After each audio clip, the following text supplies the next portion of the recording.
আজকে ধুন্দুল রান্না করব। ধুন্দুলটা আমি ম্যাজিক করে চলেন ছিলে কেটে ধুয়ে পরিষ্কার করে নিই।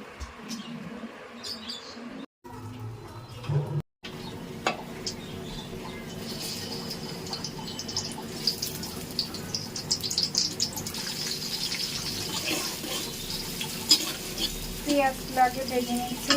আজকে মাছ মাংস কোনো কিছু রান্না করবো না, একদম নিরামিষ সবজি রান্না করবো। এটা আমার খেতে খুব ভালো লাগে।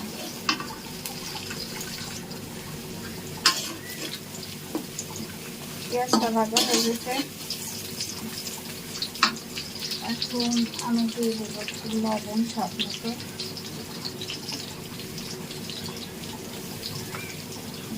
একদম হালকা মশলা রান্না করবো। এখানে হলুদ, একটু অল্প একটু হলুদের গুঁড়া, ধনে গুঁড়া, জিরে গুঁড়া। এখানে আমি লাল মরিচের গুঁড়া দেবো না আজকে। এমনকি আদা রসুনও দেবো না। আদা রসুন আপনারা দিলে ইচ্ছে করলে দিতে পারেন, আমি দেবো না। এটা হলো ধুন্দুল আর হলো আলু।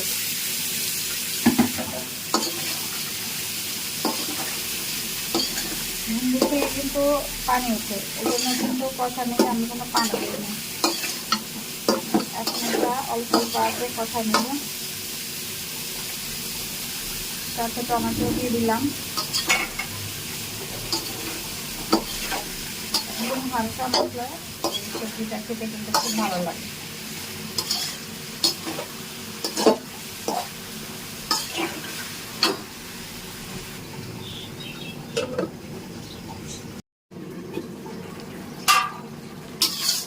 আমি কিন্তু ইয়েতে একদম পানি দিইনি, পানি উঠছে, আর একটু কষানো হবে। কালারটা সুন্দর হয়েছে না? ধুন্দুলগুলো না একটু বড় বড় মনে হচ্ছে, যে বিচিগুলো বড়। আরও কচি ধুন্দুল হলে এই সবজিটা খেতে এত ভালো লাগে।